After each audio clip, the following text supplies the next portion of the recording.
Tudo tem seu tempo. Há um momento oportuno para cada coisa debaixo do céu.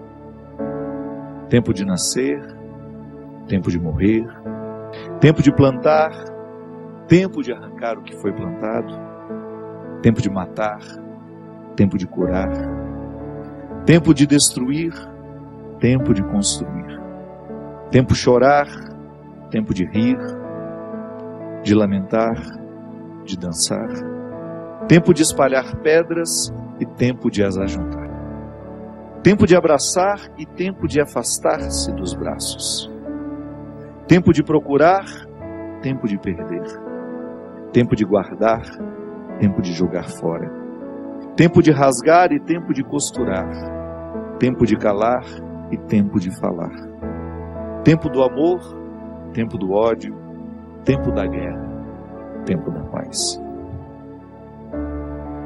Muitas vezes nós matamos a nossa vida, ou matamos a oportunidade de viver bem, porque nós não somos capazes de fazer a leitura correta. O que o tempo está nos pedindo? Cada dia o tempo vai nos pedir alguma coisa. E é esse olhar atento que vai dando a gente essa condição, essa clareza de perceber o que de fato hoje grita pelo meu nome. Qual é a realidade hoje que é inadiável? Às vezes nós somos tão negligentes na percepção disso, que às vezes nós desperdiçamos um mês, um ano, 10, 20, colocando o nosso empenho numa realidade que nem era para aquele momento.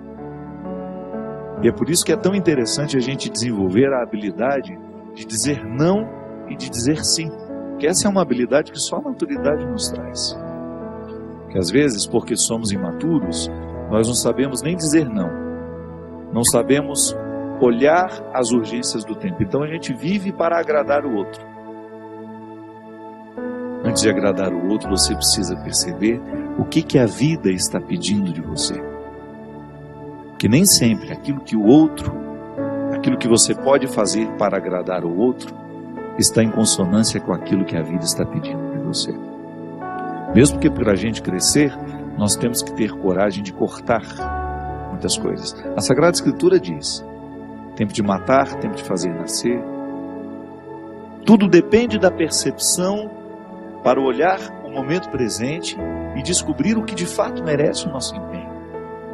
Quantas vezes eu na minha vida me empenhei no lugar errado, na questão errada, e depois não tem como ser feliz, sabendo que o meu empenho não foi onde deveria ter me empenhado.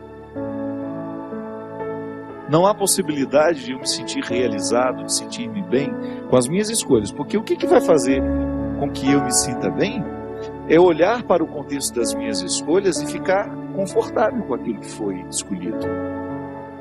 Nós estamos muito estranhos a nós.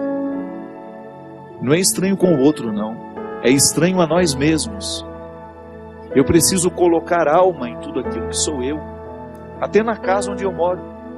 E a vida tem me ensinado que a casa não é um aglomerado de paredes. A casa é um sentimento que me ocorre. Não é só uma construção material.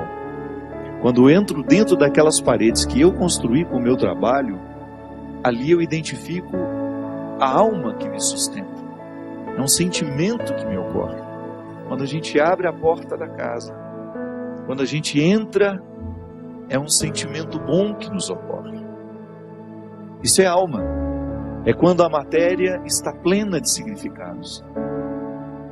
É quando a gente começa a atribuir um significado que ultrapassa as paredes, os móveis, o jardim, o portão de entrada. E é interessante que a qualidade da nossa vida depende, está intimamente ligada à nossa capacidade de depositar a alma nas coisas. Eu não estou falando dessa alma, do significado mais profundo da nossa vida, dessa dimensão espiritual que me conecta com a eternidade. Não. Eu estou falando de tudo aquilo que vive e que faz sentido à matéria. Traz sentido àquilo que é material.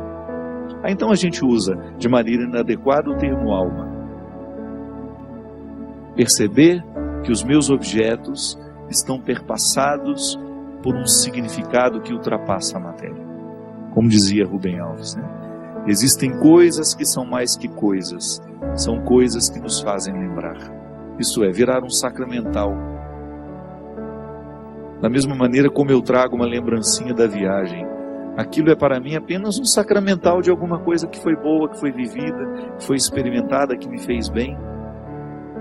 Na minha oportunidade de colocar alma neste corpo, nessa oportunidade única que eu tenho de viver diariamente bem a minha vida e assim inflar ar em tudo isso, da mesma maneira como eu percebo essa outra alma da minha casa quando chego de um sentimento que me ocorre,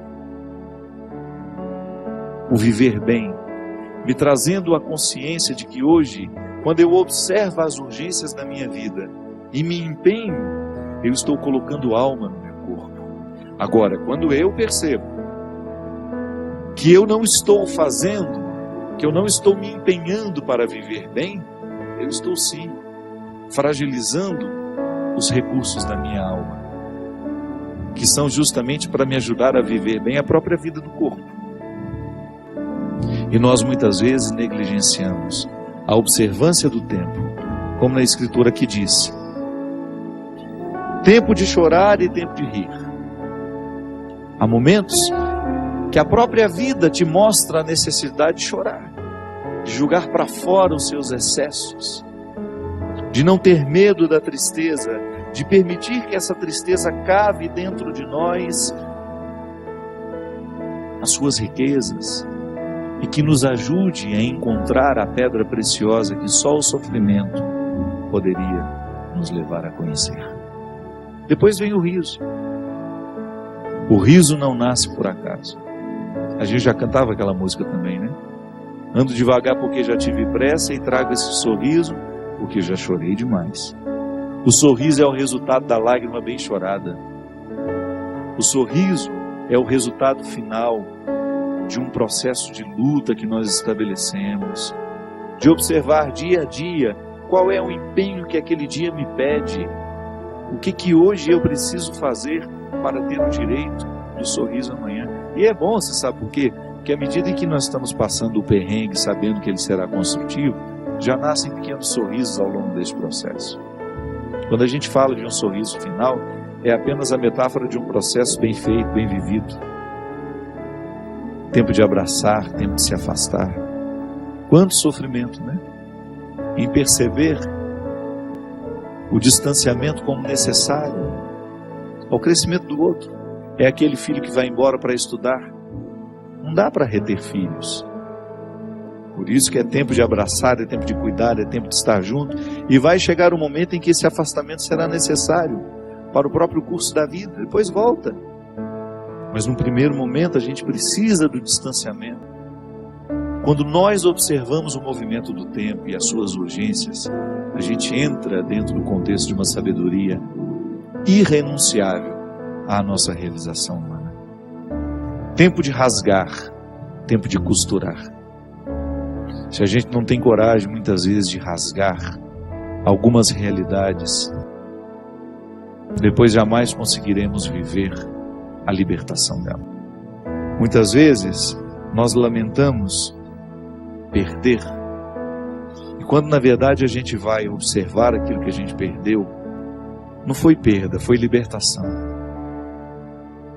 Quantos relacionamentos precisam ser rasgados para que depois eles sejam costurados do jeito certo? Fazer cair por terra todas as ilusões que nós temos do outro, ou todas as pretensões que nós julgamos em cima do outro. Não, o outro não tem que corresponder às minhas expectativas. O outro tem que ser ele. A vida sempre vai pedir de nós calma, paciência, porque com pressa nós passamos por cima de todas essas necessidades e não somos capazes de reconhecê-las. Que às vezes a vida não está dando certo, é porque você nem sabe exatamente o que você está precisando. Às vezes nós ficamos tão aflitos, tão angustiados, e não sabemos por quê. Faltou chegar ao ponto-chave, onde de fato está iniciando o conflito. Paciência, né? A gente não tem paciência nem para descobrir o que está nos angustiando. É a nossa pressa, é a vida estranha que nós vamos viver.